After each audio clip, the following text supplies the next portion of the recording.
asyhadu anna Muhammadan abduhu wa rasuluhu la nabiyya ba'da. Ikhwanul kiram, saudara-saudaraku sekalian yang semua insyaallah kita dirahmati, dilindungi, diampuni, disayangi oleh Allah Subhanahu wa taala.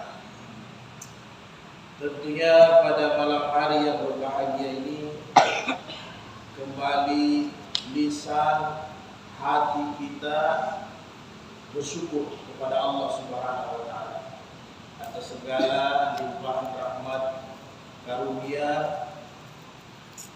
terkhusus umur panjang dan nikmat iman, nikmat agama.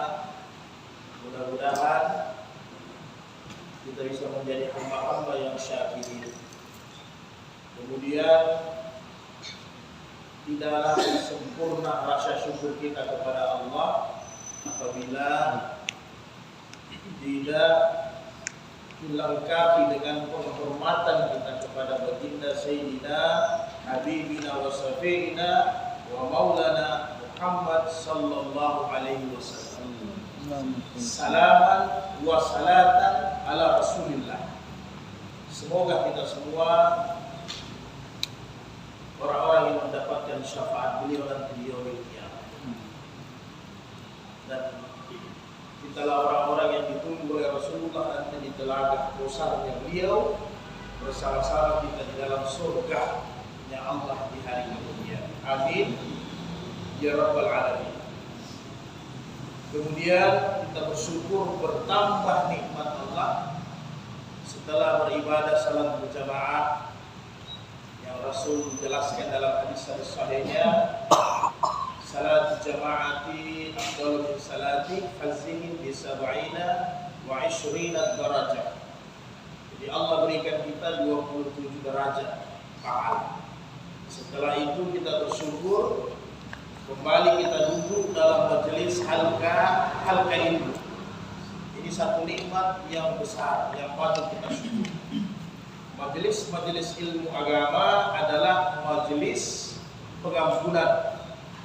Majelis ilmu agama adalah majelis yang mulia.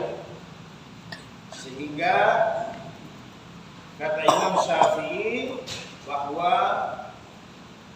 talabul ilm, belajar ilmu agama, khairu min ibadatin nafilah, lebih baik daripada melaksanakan ibadah sunnah. Kenapa? Karena sebelum kita beribadah yang utama adalah bagaimana cara petunjuk kita beribadah kepada Allah. Apabila tahu ilmunya, berarti ibadah kita diterima di sisi Allah Subhanahu wa taala. Ini kita bersyukur. Kemudian saudaraku yang berbahagia, majelis ilmu juga adalah majelis seolah-olah kita berada di jalan Allah. Seolah-olah kita orang-orang yang berjuang di jalan Allah. Dalam hadis-hadis sahih, man harajtala bil ilm fa huwa fi sabilillah hatta yarji. Siapa yang masuk ke dalam majelis ilmu, berarti Allah cap kita sebagai orang-orang yang berada di jalan Allah. Allah berikan kita pahala seolah-olah orang yang berjuang di jalan Allah. Sehingga ulama menjelaskan kenapa demikian? Karena orang-orang yang belajar ilmu agama adalah orang-orang yang menjaga agama. Jadi kita belajar ilmu agama, kita ini menjaga agama. Bagaimana agama yang benar, setelah kita ketahui, kita amalkan, kita sampaikan dengan cara yang benar. Maka inilah majelis ilmu adalah majelis orang-orang yang menjaga agama. Kemudian daripada itu, tidaklah ikan di lautan, wala samak, wala hajar batu-batu, wala sajar, wala jabal, gunung-gunung, pohon-pohon senantiasa memohonkan ampun kepada orang-orang yang berada dalam majelis ilmu. Allahumma ghafir lahum, ya Allah, ampuni dosa-dosa mereka. Semoga selepas majelis, walaupun kita singkat, Allah ampuni semua dosa-dosa. Amin. Kemudian saudaraku yang berbahagia, alhamdulillah kita lanjutkan bacaan kita pada Jumat yang lalu. Pada Jumat yang lalu kita sudah masuk ke hadis yang ke-187. Hadis yang ke-187 pada bab sutratul musalla, musalli. Pada bab yang atas. Jadi sebelum kita lanjut ke babul khusyuk alal khusyu'i fi salati, tentang nanti bagaimana khusyuknya salat. Yang jelas yang sutra pada Jumat lalu kembali kami sampaikan paling tidak dasar-dasar. Jadi ketika orang sudah pasang sutra sekalipun garis, sekalipun bukan pembatas yang tinggi, jadi tidak usah kita kaku, lewat saja. Sampai kesimpulannya, apabila orang yang sementara salat garis pun tidak ada, jadi garis pun tidak ada, maka kita bisa perkirakan haknya orang salat itu yang disepakati ijma' dari Nabi dengan para sahabat itu kurang lebih 3 hasta. Haknya orang salat. Berarti kalau kita ukur kurang lebih 1 meter 20. Karena 1 hasta itu rata-rata 40 cm. Ya, 40 cm. Jadi kurang lebih 120 itu haknya. Jadi kita perkirakan saja. Kira-kira batas sujudnya mana, kita lewat saja di tempatnya. Tidak usah takut, tidak usah kita berputar-putar lagi. Nah, jadi kalau kita sudah tahu ilmunya, lewat saja dapat. Nah, kemudian yang kedua, kita juga yang pasang sutra, perkirakan tempat sujudnya. Jangan haknya hanya 1 meter, pasang sutranya 1,5 meter di depan. Ini tidak betul juga kan? Nah, dan ingat hukum sutra adalah sunnah muakkadah. Jadi itu saja yang perlu kita ingat. Kemudian dalam hal ini ada hal-hal tertentu yang sudah kita jelaskan lalu secara ma'nawiyah, bahwa lewat di depan orang salat itu sebenarnya pada dasarnya dosanya orang yang lewat, bukan kita. Jadi ada batasnya. Jadi tidak sampai menendang, tidak sampai memukul tentunya. Jadi ada batasnya. Jadi tetap berlemah lembut dalam ibadah. Jadi kira-kira jadi pada malam hari ini kurang lebih setengah jam bisa kita dapat. Kembali lagi saya sampaikan, kita instan ya. Jadi fikih praktis. Bab khusyuk di dalam salat ini paling tidak ada beberapa perkara. Kalau dalam ilmu fikih itu disebut dengan hal-hal yang makruh dalam salat. Sehingga hal-hal yang makruh ini alangkah bagusnya jangan dibuat, karena mengurangi pahala salat dan efeknya salat kita tidak sempurna. Ini efeknya nanti di luar, karena pada dasarnya ibadah salat apabila dia sempurna, maka realisasi salat itu kan di luar salat. Jadi kalau salatnya tidak sempurna, pasti kelakuan tingkah di luar salat juga tidak sempurna. Makanya sering disampaikan, sempurnakan salatmu. Karena sempurnanya kita punya salat, insya Allah kehidupan juga sempurna. Kira-kira begitu. Nah, jadi mulai kita perhatikan hal-hal yang mengurangi kehusyuan, atau dalam ilmu fikih biasa dikenal tentang hal-hal yang makruh. Jadi perkara-perkara yang kita bahas malam hari ini kurang lebih hal-hal yang sifatnya makruh dalam fikih, hal-hal yang jangan sampai kita buat ketika kita melaksanakan salat. Kemudian ada hal-hal yang perlu kita bahas, silahkan kita nanti muzakarakan sama-sama. Babu ala khusyu'i fi shalah. Hadis yang pertama, hadis ke-188. An Nabi Hurairah radhiyallahu anhu qala, la Rasulullah sallallahu alaihi wasallam ay yusalli ar-rajulu muhtashiran, muttafaqun alaih. Jadi kembali kami sampaikan, semua hadis-hadis yang kita baca semua hadis-hadis sahih dan hadis hasan. Kita tidak memakai hadis dhaif, karena ini perkara hukum. Dari Abu Hurairah bahwa Rasulullah sallallahu alaihi wasallam melarang seseorang itu salat muhtasyiran, bertolak pinggang. Ini satu. Jadi hal-hal yang makruh. Jadi dilarang. Rasul di riwayat Bukhari dari Aisyah, anna dzalika fi'lul yahudi fi salatihim, karena itu cara sembahyangnya oleh orang di luar Islam, termasuk mungkin kata Aisyah Yahudi punya cara. Jadi bertolak pinggang itu seperti orang sombong. Atau ada lagi yang lain bertolak pinggang, gimana? Terangkan. Jadi begitu, tidak boleh bertolak pinggang. Kemudian Imam Nawawi jelaskan di sini, bertolak pinggang ini salah satu sifat setan, karena kata Imam Nawawi dalam syarah Muslim, ketika setan itu dikeluarkan dari jannah, dikeluarkan dari surga, itu setan ketika keluar dari surga, kata Imam Nawawi dalam syarah Muslim, dia bertolak pinggang begitu gaya. Jadi ini makanya sifatnya setan.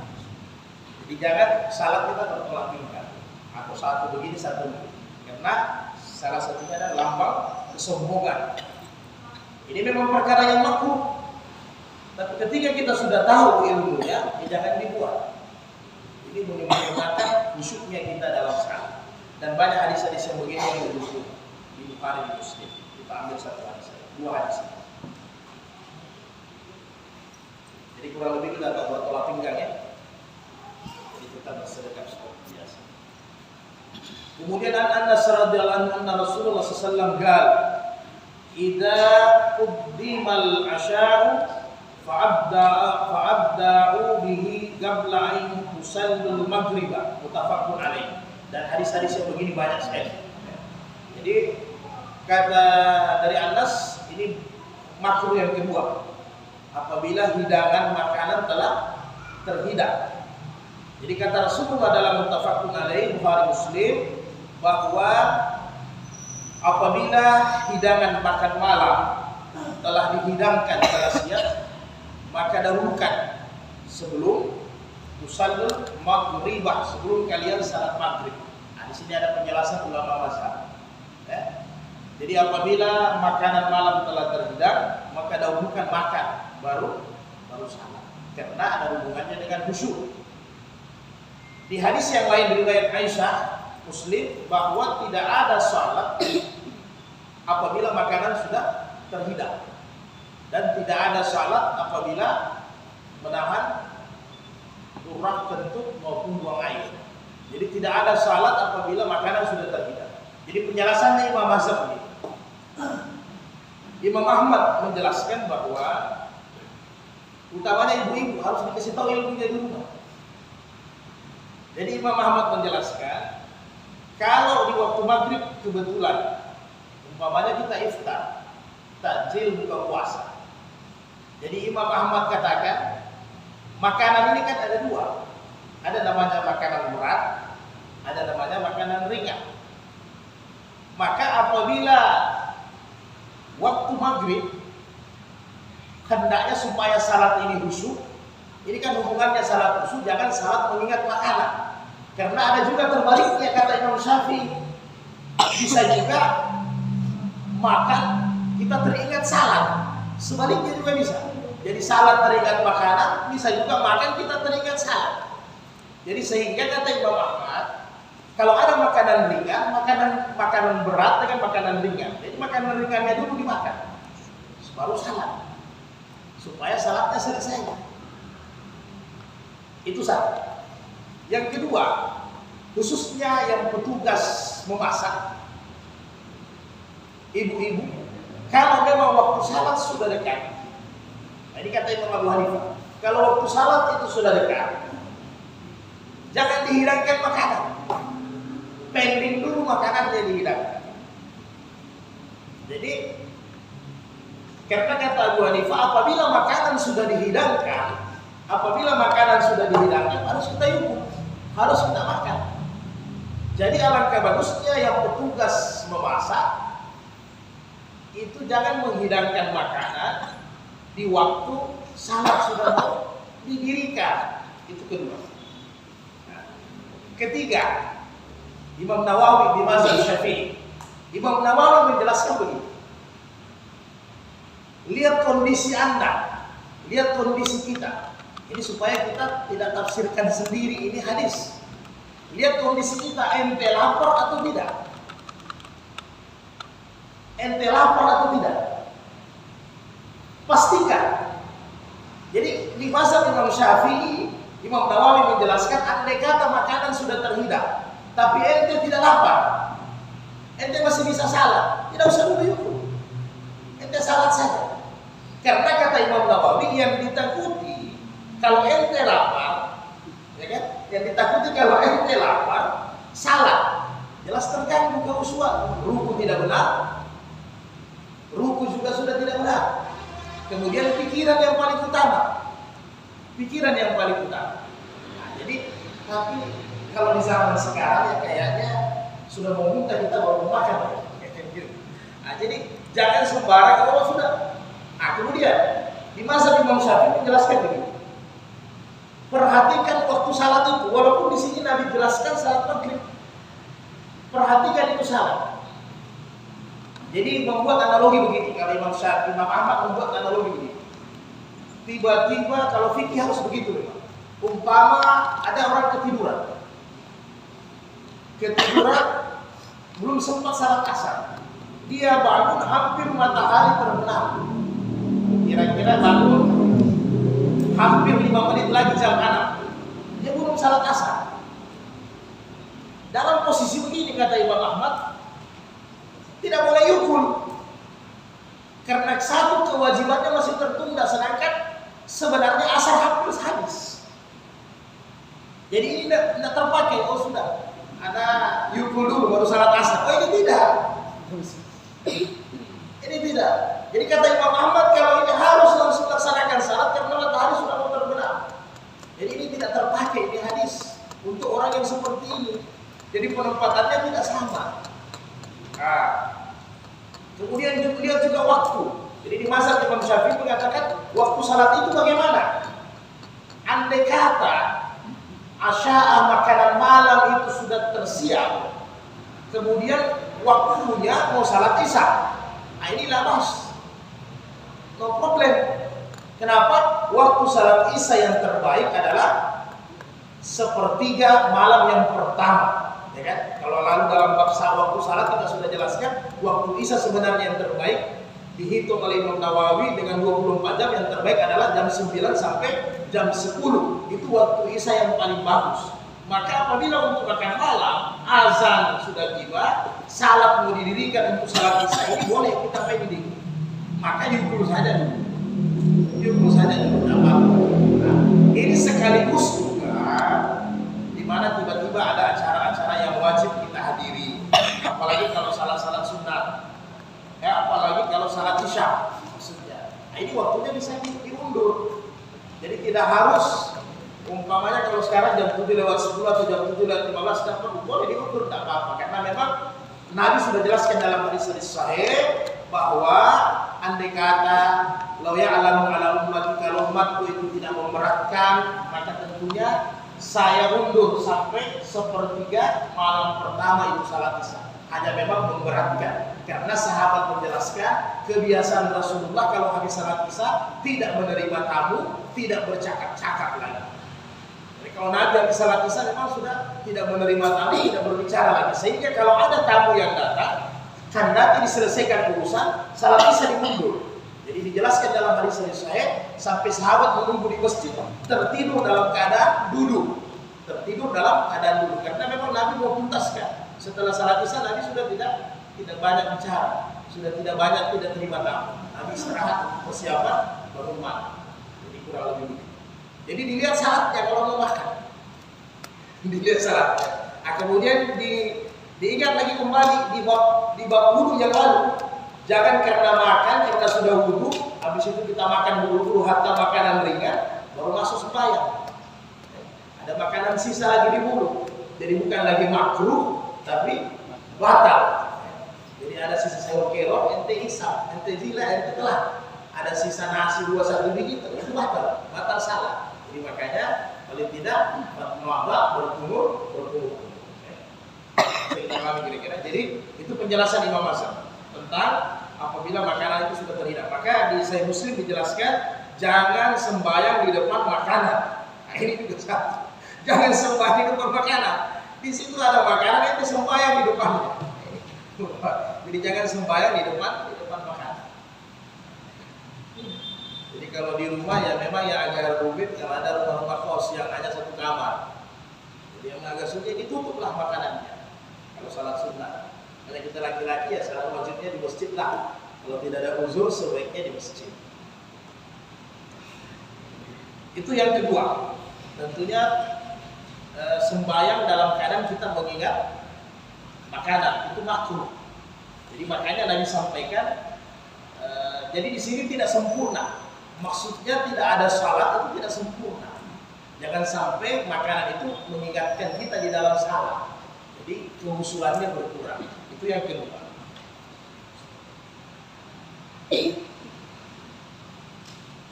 Kemudian hadis berikutnya.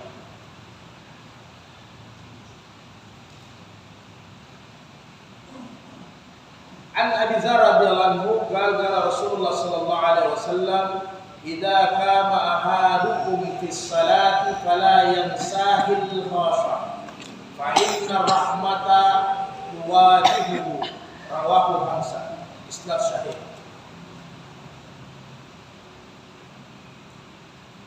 Imam Ahmad menambahkan wahidatun awda. Jadi Rasulullah SAW bahwa apabila kalian berdiri di dalam salat,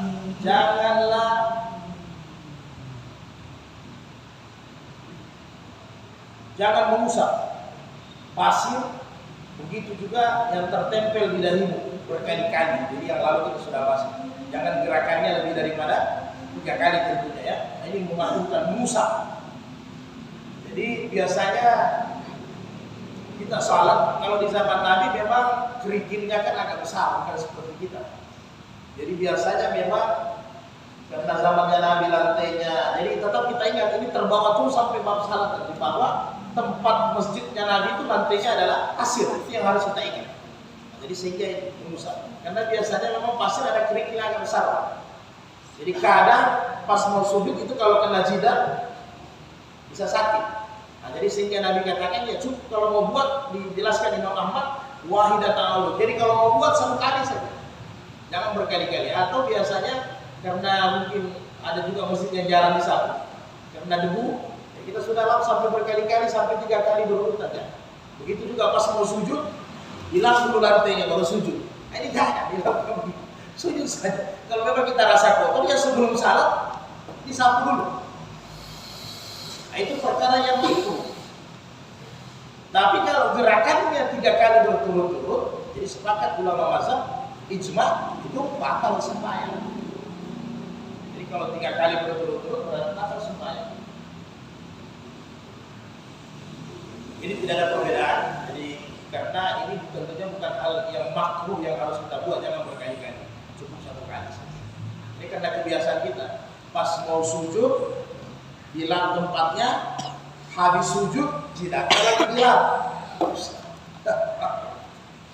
Perkara-perkara yang makruh di dalam salat. Jadi di mazhab Syafi'i, nanti banyak di kitab-kitab fikih Syafi'i, tentunya sementara makruh mengusap bagian depan, ketiga sementara salat.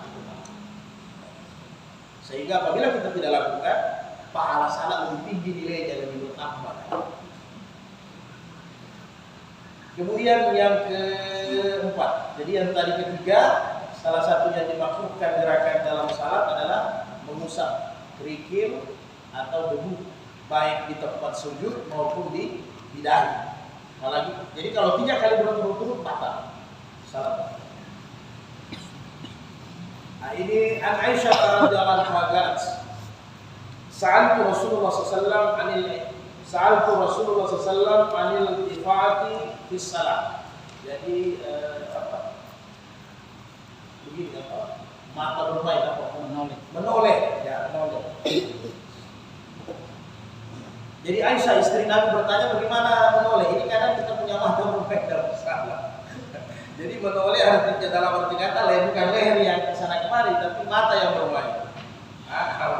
Jadi fagal huwa ihtilasu yahtalisu syaitanu minas salatil abdi rawahu Bukhari. Jadi kata Rasulullah bahwa menoleh itu sambaran-sambaran setan di dalam sembahyang. Sengaja setan buat demikian supaya orang yang sembahyang itu terganggu kehusuan. Kemudian ada ketambahan dari Tirmizi, wa iyyaka wal tifati fis salat fa innahu halakat fa innaka la budda fa fi tatbu. Jadi setan memang sengaja sehingga seolah-olah mata kita ini yang bermain supaya sembahyang kita rusak, ingatan sama Tuhan rusak, ingatan musuhnya itu rusak. Sehingga kata Rasulullah apabila diriwayatkan Tirmizi bahwa kalau kamu tidak mampu, kalaupun sempat itu menoleh, lakukan saja di salat sunnah, jangan di salat makruh, jangan di salat wajib. Yang lalu sudah kita bahas. Ada karena memang ada perkara-perkara khususnya di salat sunat ya seperti lalu aswadain, dua yang hitam, kala jengking atau ular, atau tiba-tiba mempersilahkan dengan isyarat tamu untuk duduk dulu boleh. Tetapi kalaupun dibuat salat sunat, karena memang biasanya memang orang matanya bermain, segitu kebiasaan. Jadi pas salat ini mata boleh jadi jangan. Jadi kita lihat bahwa kita buat sudut lihat di depan. Jadi itu makruh. Jadi tiba-tiba kalau menoleh apakah saya salat? Saya harus batalkan salat. Tentunya tidak batal salat. Tapi kalau Anda sudah menoleh berarti ada sesuatu. Ketika Anda menoleh kata Imam Nawawi berarti jadi Imam Nawawi menjelaskan kenapa Anda menoleh ada sesuatu. Berarti ketika Anda menoleh kata Imam Nawawi berarti Anda punya konsentrasi juga berpindah. Itu otomatis tidak mungkin tidak berpindah. Karena ini pikirannya tidak bisa dilihat. Kita yang tahu. Jadi ketika kita menoleh ada sesuatu. Ketika kita menoleh otomatis pikiran itu berpindah kata Imam Nawawi. Ini yang menyebabkan makruh. Memang kalau kita mau cari salat khusyuk dari awal sampai akhir tidak akan ada. Itu mustahil. Ya. Tapi minimal perkara-perkara yang dimakruhkan ini ditinggalkan. Karena kalau sudah yang dimakruhkan ini juga tidak ditinggalkan, ya sudah tidak bisa khusyuk. Artinya meninggalkan yang makruh saja sulit kita khusyuk. Apalagi tidak ditinggalkan yang makruh, pasti tidak akan khusyuk. Jadi ini khusyuk, kalau dalam penjelasan Imam Al-Ghazali, ini khusyuk namanya khusyuk yang terlihat. Ada lagi nanti tentunya khusyuk yang tidak terlihat. Ya kan begitu. Ini masih khusyuk yang terlihat. Jadi kalau khusyuk yang terlihat saja dilihat model sembahyang kita sudah tidak sempurna, otomatis yang di dalamnya juga tidak mungkin. Yang di dalamnya ini pasti tidak khusyuk. Cerita itu. Nah, yang mana yang batal? Ulama mazhab ijma sepakat para fuqaha 4 mazhab yang batal itu apabila menoleh dengan leher. Jadi kalau sudah begini batal.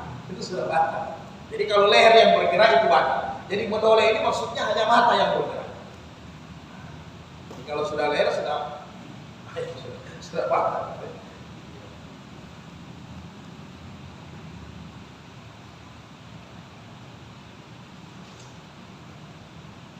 Itu tentang menoleh.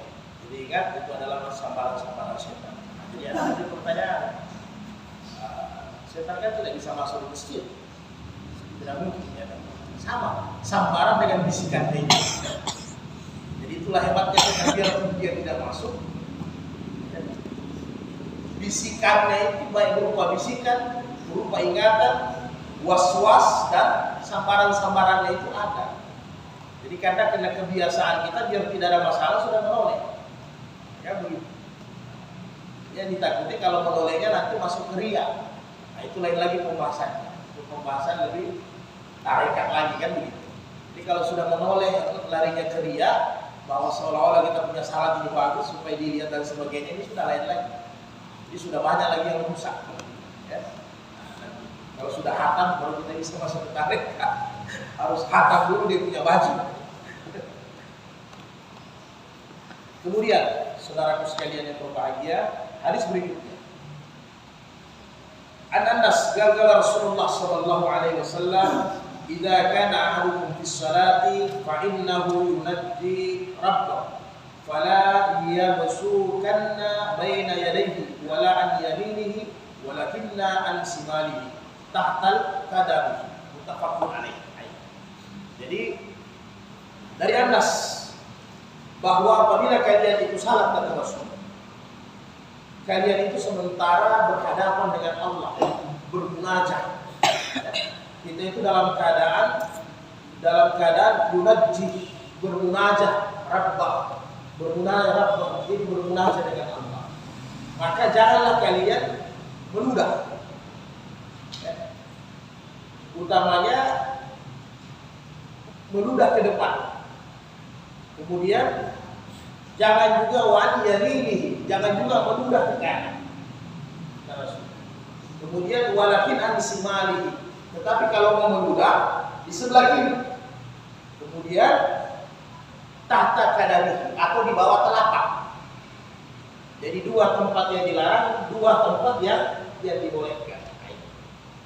Jadi sedaya upaya dalam salat wafiria, kemudian ditambahkan dalam riwayat Muslim juga au tahta kadamai atau di bawah kaki.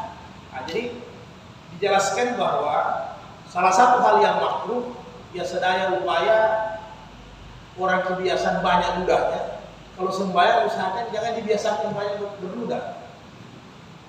Karena kebiasaan selalu buang-buang ludah apalagi kalau puasa. Nah, jadi nanti di bab puasa itu. Jadi sebenarnya yang membatalkan itu kalau yang dimasukkan, paham? Jadi kalau memang air yang di dalam ludah itu tidak membatalkan puasa, tapi bukan sengaja ditelan. Ini kebanyakan di bulan puasa sedikit-sedikit buang ludah sebenarnya tidak perlu, kecuali lendir yang keluar itu lain cerita. Nah, karena kita terbiasa seolah padahal itu air yang ada di dalamnya yang dilarang dalam syariat memasukkan air, itu kan salah. Tapi kalau air yang di dalam itu biarkan dia secara otomatis, bukan juga harusnya kita kumpul udah banyak-banyak baru kita telan, itu salah juga. Jadi biarkan dia secara alamiahnya. Nanti di bab puasa kita bahas. Nah, jadi begitu juga dalam salat, sedaya upaya jangan berludah, itu jauh lebih bagus. Sedaya dan upaya. Dan kalau memang tiba-tiba, kalau orang Palu sini bilang apa? Lendir ini tiba-tiba keluar ini lendir apa? Gontok, ya kalau gontok yang melendir ya, ingus. Kalaupun tiba-tiba begini, ya ada ruksa, ada kemudahan. Tapi kalau bisa ditinggalkan lebih bagus. Dan ini juga Nabi pernah tiba-tiba Nabi mengeluarkan dahak itu. Ini ada caranya. Jadi diperbolehkan kita jangan di depan, karena memang tempatnya Nabi pasir. Jadi tetap kita harus teringat ya. Masjid di zaman Nabi itu bukan teher, bukan semen. Jadi itu yang harus kita ingat sehingga nanti dapat hadis-hadis yang begini mudah kita cerna. Jadi dibolehkan jangan di sebelah kanan. Dalam hadis lain Sahih Muslim dijelaskan karena di sebelah kanan ada malaikat yang mencatat. Tapi jangan lagi kita bilang, di sebelah kiri ada malaikat juga. Jadi tidak begitu. Artinya penghormatan kita. Jadi sehingga Nabi kasih sebelah kiri atau di bawah telapak. Maksudnya di bawah telapak, ketika nanti dahak itu ada, ini dahak saja. Jadi ketika itu dahak ada, itu otomatis dengan satu gerakan ditutup lagi dengan pasir. Itu boleh. Nah, kalau Rasul dijelaskan di Abu Dawud, Rasul itu biasa selain ada imamah surga, kadang kalau Rasul tidak berimamah, Rasul ada rida. Kalau rida itu di sini, apa? Rida itu di punggung kita. Kalau imamah itu sebelah. Jadi kalau rida itu biasa di sini. Ini juga boleh. Ini juga boleh. Kemudian dikembangkan oleh ulama-ulama mutaakhirin, fuqaha mutaakhirin. Sekarang kan ada tisu kanan. Tapi ingat gerakannya. Jadi ketika dia berdahak, kalau memang dia suka berdahak, karena ada namanya siklus-siklus penyakit tertentu datang, musim hujan atau apa saja, tapi gerakannya harus cepat. Jadi kalau rasa-rasa memang ada dahak keluar, jangan di sebelah kanan, jangan di depan. Jadi gerakannya ingat, jangan 3 kali berturut-turut. Jadi jelas mau keluar, kembali. Jadi kembali lagi, sabar gini-gini. Kemudian kalau ada rida lebih gampang lagi. Kalau ada ridanya lebih gampang lagi karena gerakannya lebih praktis kan. Selesai lepas. Karena dahaknya pasti melengket di ridanya itu saja. Jadi kalau ada ridanya selesai lepas. Jadi paling 2 gerakan saja.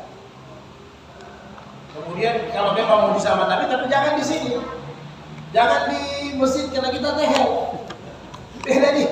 Makanya saya sampaikan dari awal, tetap kita ingat, makanya ada masjid, tetap kita ingat sehingga Imam Ibnu Hajar masukkan ada bab masjid supaya kita teringat bagaimana masjidnya di zaman Nabi, karena akan banyak contoh-contoh yang seperti begini. Yang lalu di bab tahara, di bab najis, orang Badui datang kencing di masjid. Jadi jangan kita hayalkan, oh ketika itu ada orang Badui datang kencing di masjid, Nabi ambil air 1 ember, Nabi siram. Habis itu kita praktek di masjid kita. Fatal, najis semua itu. Karena di zaman Nabi memang lantainya itu pasir. Jadi kalau disiram 1 ember, masuk ke dalam menyerap. Tapi kalau dalam keadaan tehel begini, selesai. Kau enggak lupa. Jadi najis semua yang disiram 1 ember. Nah, jadi tetap landasannya ada masjid di zaman Nabi itu. Jadi kalau masjid di zaman Nabi bisa kita di sebelah kiri. Kalau tidak ada orang di sebelah kiri, nanti tinggal ditanam. Paling enak di bawah telapak kaki, tinggal ditutup. Tapi kalau dalam keadaan masjid zaman sekarang ya jangan. Ente taruh telapak kaki ada ludah di situ. Jadi ingat, dalam Sahih Bukhari dijelaskan bahwa orang yang berludah di masjid tidak akan dihapuskan dosanya sampai dia bersihkan itu dah. Nah itu tidak cukup dengan istighfar itu.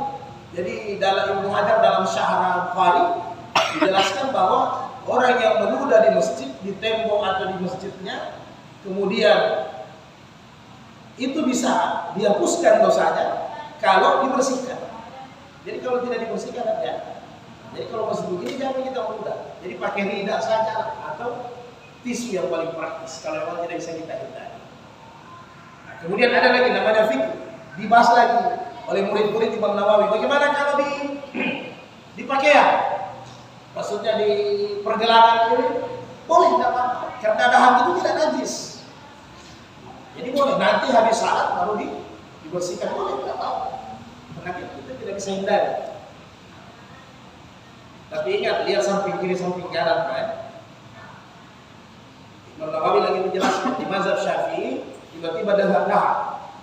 Kemudian karena memang keadaan sebelah kiri sebelah kanan ada ini lagi salat berjamaah, bukan mufarridan. Kita lagi berjamaah sebelah kiri sebelah kanan. Bagaimana ini posisinya ini dah? Bagaimana nasibnya?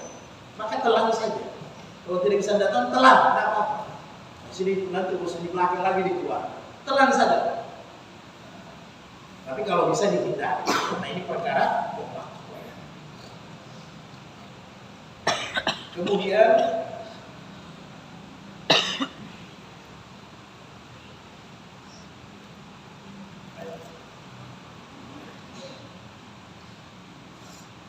dari atas kada kiram di Aisyah radhiyallahu anha satarat bihi janibi baitiha faqala laha an-nabiy sallallahu alaihi wasallam ami'ati anna firamaki hadha fa innahu la tazalu tasawiruhu ta'ridu li fi salati rawahu Bukhari. Jadi ada hadiah-hadiah tirai yang diberikan oleh Nabi, yang diberikan kepada istrinya Nabi Aisyah. Jadi tirai ini apa? Kayak apa yang penghalang pintu atau jendela? Ya, gorden. Ya. Itu ditaruh sebagai penutup di rumahnya Aisyah. Jadi waktu Nabi salat sunat di rumahnya, jadi Nabi sampaikan kepada Aisyah, singkirkan ini gorden. Singkirkan ini gorden. Karena kata Rasul bahwa gambarnya ini mengganggu, gambar-gambarnya ini mengganggu di dalam salat. Jadi kalau mau salat sunat di rumah utamanya, ini penting juga. Itu juga kita yang sembahyang datang ke masjid. Berpakaian janganlah berpakaian di situ ada gambar orang, makhluk hidup, ada gambar burung. Apalagi kalau Anda sak depan, gambarnya besar, metalika, habis itu orang di belakang. Jadi Anda ganggu orang di belakang. Nah ini bahkan Nabi bukan hanya itu, ada gordennya Nabi sempat di riwayat Bukhari dijelaskan itu gambar-gambarnya seperti burung-burung. Ya namanya perempuan kan kadang suka yang indah-indah, ya, padahal bisa diganti dengan bunga-bunga. Kira-kira. Nah, apalagi ada hadis Nabi kan, bahwa la tadkhulul malaikat fi buyuti syura, tidak masuk malaikat kalbu, yang orang mandi janabah di dalam, yang ada anjing pelihara, kemudian ada gambar-gambar. Walaupun gambar-gambar ini ada perbedaan pendapat, ya kan? Ada kontra pendapat dari ulama mazhab, gambar yang apa, yang ditempel atau tidak, gambar langsung atau tidak. Tapi yang jelas nanti ada bab yang kita bahas tentang hukum foto dengan gambar. Tapi pada yang tidak, ini karena mengganggu pandangan. Jadi Nabi merasa gorden yang dipakai Aisyah di rumahnya itu mengganggu pandangan Nabi. Jadi mungkin burung-burung kecil Nabi sudah teringat, ya kan? Teringat. Bagus kalau burung-burung kita teringat hadis-hadis tentang burung, bagus. Ya kan? Misalnya ada gorden kita langsung teringat hadis-hadis tentang burung. Tiara, tiara itu pakat asrak. Siapa yang tiara, siapa yang mendengar suara-suara burung itu syirik. Bagus kita kalau teringat begitu. Atau nanti burung tidak masuk surga, tidak masuk neraka binatang, langsung jadi tanah. Tapi yang repot kan pas kita teringat burung-burung tanpa panjang, khayalan kita jadi panjang. Cantik ini burung, bagus kalau ada pelihara, mungkin air yang kita gunakan. Ini kan menghilangkan kehusuan. Bisa kita paham kira-kira. Jadi paling bagus memang polos, itu sudah jelas. Kita juga yang datang salat lah, yang datang salat. Jadi kalau ada pakaian yang ada makhluk hidupnya, sudah ada makhluk hidup di belakang, ada lagi makhluk hidup di depan, semua terganggu. Dijaga. Begitu juga masjid. Ya. Pernah, itu ada juga beberapa masjid yang punya hijab itu, hijabnya apa? Burung-burung. Ada. Jadi hijab belakang burung-burung. Cari yang polos, lebih bagus.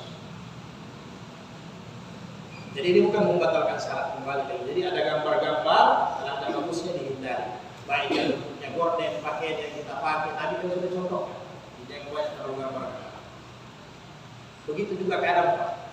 Artinya ya boleh, tapi memang ini kan caranya orang menghilangkan musuh bukan nanti setan langsung. Kadang juga ada setan-setan manusia kan memang sengaja. Nah, jadi begitu. Kadang ada juga diciptakan baju-baju yang model batik-batik. Sedangkan sejadah-sejadah itu kadang sudah tercampur dengan wayang-wayang yang orang-orang agama lain. Kan? Kalau kita perhatikan, ada model singa, ada model ini, begitu juga baju-baju batik. Jadi jangan sampai mengganggu terlalu banyak, mengganggu khusus. Jadi kalau yang lebih polos, nanti kalau tempatnya pakai di pesta saja. Tidak apa. Kemudian sedikit lagi. Nah, ini ditambahkan bahwa kisah jadi begitu juga wan fa'ala hadisa fi kisati anbiyaniyah. Jadi ada juga selimut hadiah dari satu wilayah Abi Jahm dihadiahkan berarti fa'inna an salam. Jadi kata Nabi ada selimut. Jadi tadi gorden. Jadi ada selimut di tempatnya Nabi dihadiahkan Aisyah mungkin dihadiahkan. Kebetulan selimut itu ada corak-coraknya terlalu banyak, ada gambar-gambarnya. Sehingga kata Nabi, selimut mulia Aisyah mengganggu setiap kehusuan dalam sembahyang. Jadi Nabi sampai tingkat ini pun Nabi perhatikan luar biasa. Padahal kalau dipikir Nabi ini kalau satu kali sembahyang menghadap Tuhan, kakinya buka, bagaimana khusyuknya. Sampai hal-hal yang kecil, seorang Rasul takkan dalam zambi wa ma ta'akhkhar, dosanya yang lalu dan akan datang dia ampuni, tapi dia perhatikan betul. Kayak masalah selimut, masalah gorden, Nabi merasa itu mengganggu. Apalagi model kita. Jadi kalau kita bilang anak tidak mengganggu, tidak mungkin. Tidak mungkin. Jadi ya pelan-pelan lah. Tentunya ini referensi kita saja. Jadi pelan-pelan, dirubah pelan-pelan. Karena kalau ibadah takwa kita ini tidak sesuai dengan hijrah, nanti berat kita rasa agama. Jadi kalau sudah naik kelas sedikit, berubah lagi yang lain. Naik kelas sedikit, berubah lagi. Jadi bersamaan hijrah dengan kekuatan iman itu bagus. Artinya sama orang mau pensiun dari kerja, tapi tidak punya tabungan yang bagus. Jadi harus berbarengan lah. Imannya bagus, hijrahnya juga bersamaan supaya kuat, tidak futur. Kalau tidak sesuai nanti jadi futur, jadi lemah. Kemudian yang berikutnya, An Jabir bin Samurah radhiyallahu anhu qala Rasulullah sallallahu la yantahiyanna aqwamun yarfa'una absarahum ila as-sama'i fi shalah aw la tarji'u ilaihim, rawahu Muslim. Jadi kata Rasulullah, hendaknya orang-orang yang biasa sembahyang pandangannya selalu ke atas, hendaknya mereka hentikan ini kata. Biasa suka pandangannya ke atas melihat langit, melihat bagian atas, hendaknya mereka hentikan. Yang lalu sudah kita bahas. Sebelum ada ayat keluar, setelah ada ayat keluar untuk hafizu ala salatu wa salatul musta wa qumu lillahi qanitin, harus khusus kita berdiri. Maka hentikanlah, jangan sampai Allah nanti tidak kembalikan pandangannya. Maksudnya jangan nanti Allah butakan dia gitu. Hanya gara-gara itu. Jadi peringatannya. Jadi hal-hal yang makruh yang lain, apabila kita salat, jangan mata pandangan menghadap ke atas. Jadi kalau Nabi, kenapa Nabi katakan fis ilas sama, langit, ingat lagi rumusnya. Masjid Nabi bagaimana? Nah, masjid Nabi itu selain pasir lantainya, tiang-tiangnya itu kan kebun kurma itu yang dijadikan tiang-tiang, daun-daunnya dianyam di bagian atas. Jadi masjidnya Nabi itu hidup, pohon hidup itu masjidnya Nabi. Nah, daun-daunnya kurma itu dijadikan atapnya, kemudian kelihatan langit otomatis karena pasti bukan seng. Jadi langit itu kelihatan. Kalau matahari ya pasti masuk. Makanya kalau Nabi musim hujan ya Nabi sahabat sembahyang dalam keadaan pasrah. Karena memang masjid masih itu keadaannya. Tidak pakai seng, atapnya hanya kurma, daun-daunnya yang dikasih melengket. Tiang-tiangnya juga begitu diatur bagus. Nah, jadi biasanya sahabat waktu belum turun ayat sembahyang menghadap ke atas. Jadi kan enak sambil lihat langit memang. Kalau Nabi dulu asing menghadap ke atas begini kan belum ada pesawat. Ya. Ini repotnya kalau sudah begini pesawat lagi dulu. Jangan jatuh di pesawat. Lupa sudah baca Al-Fatihah tidak. Jadi sekarang juga begitu. Biasanya di musik terlalu banyak hiasan. Apalagi kalau banyak hiasan. Taruh kaligrafi sana, taruh kaligrafi sini. Yang masih bagus kalau kaligrafi masih bisa membaca Allahu la ilaha illallahul hayyul qayyum. Padahal rukun salat itu sudah terbuka. Jadi jangan pandangan tetap ke kiblat sebagaimana nanti rukun salat kita masuk itu. Jadi biasakan pandangan jangan ke atas. Jadi nanti di waktu sujud salat, jadi kalau Imam Syafi'i mengatakan bisa di tempat sujud. Kalau Imam Abu Hanifah bisa juga di antara kita berdiri. Boleh. Jadi Imam Syafi'i di tempat sujud, kalau Imam Abu Hanifah di dekat kaki boleh. Kita tidak pandangan. Jangan di atas. Nanti kalau sudah di atas saya sudah boleh. Walau an Aisyah radhiyallahu anha sami'tu Rasulullah sallallahu alaihi wasallam yaqul la salata bi hadratit ta'amil wala wa huwa yunafi'ul basan ini yang tadi. Jadi janganlah kalian salat di depan makanan, kemudian tidak ada salat ketika makanan sudah ada, tidak, dan tidak ada salat kalau menahan dua kotoran. Itu makruh itu.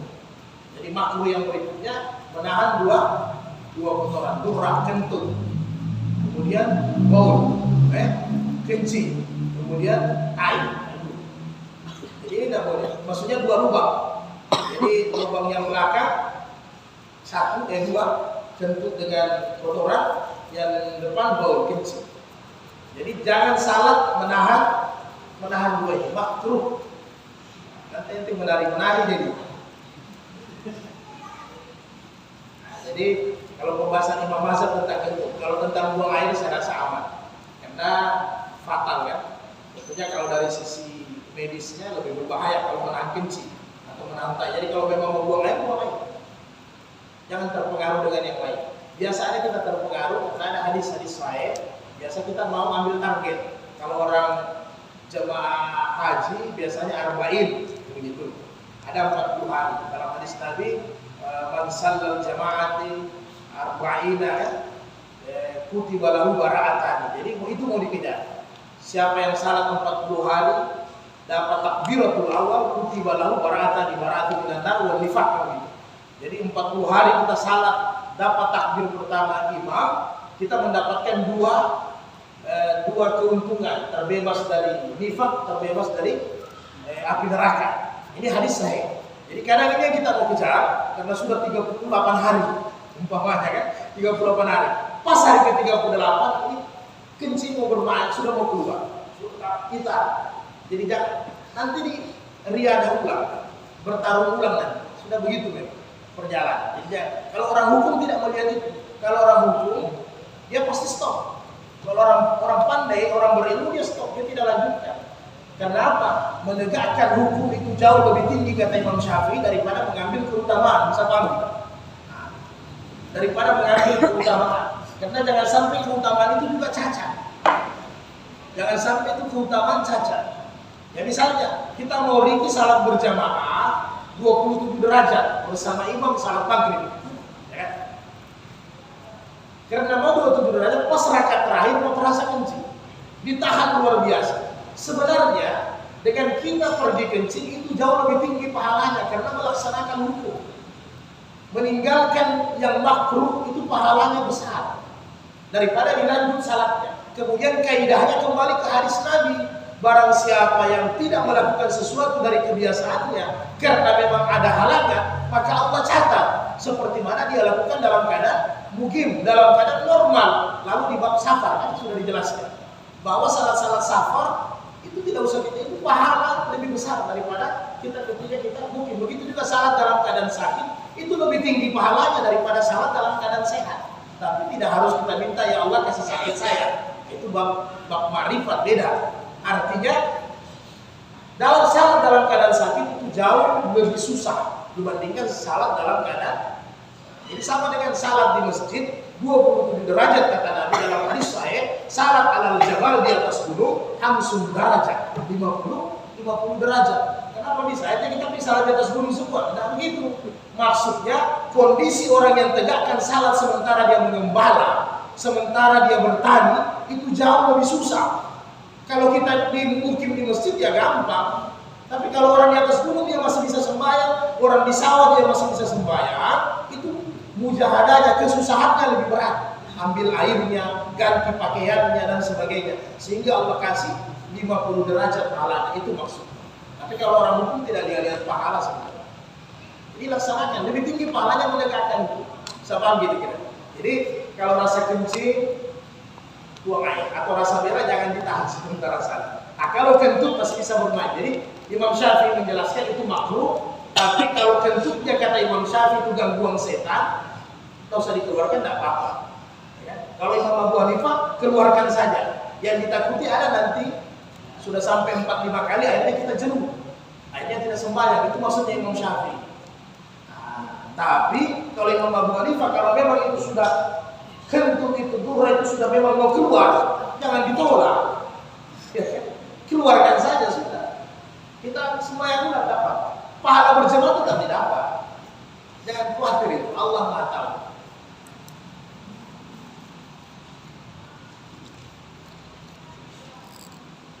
Jadi kalau Imam Ahmad patahnya membuang air, stop sembahyang.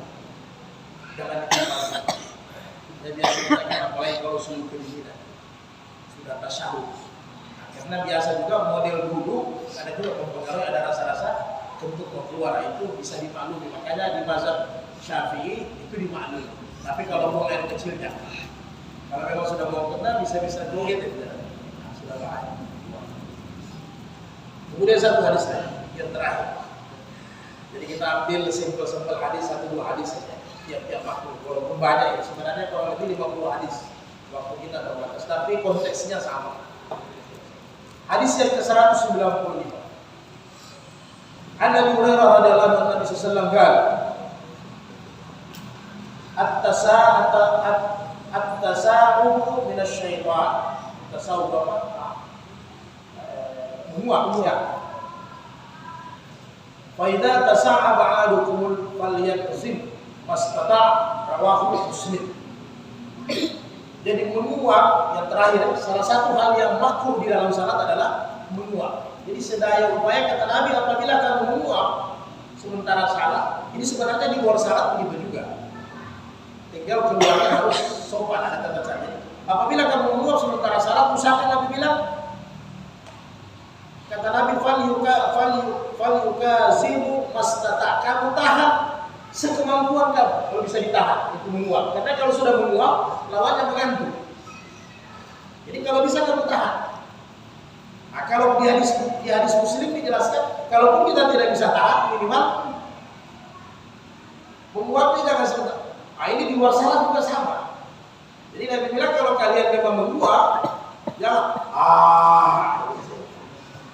Jadi Nabi bilang ambil tangan sujud sedikit. Jadi kalau dalam salat juga begitu, ya masih bagus kalau habis bersiwak, habis gosok gigi, kalau tidak mengganggu orang salat. Nah, kemudian ini setan, karena setan itu kita sudah jelas dalam hadis lain, kadang di pantat dia tusuk-tusuk orang, kadang di mata dia hembuskan debu-debunya, jadi kita semua. Kadang di mulut, orang cuma mengantuk, malas baca Quran. Coba saja kalau mau dapat menguap pegang Quran.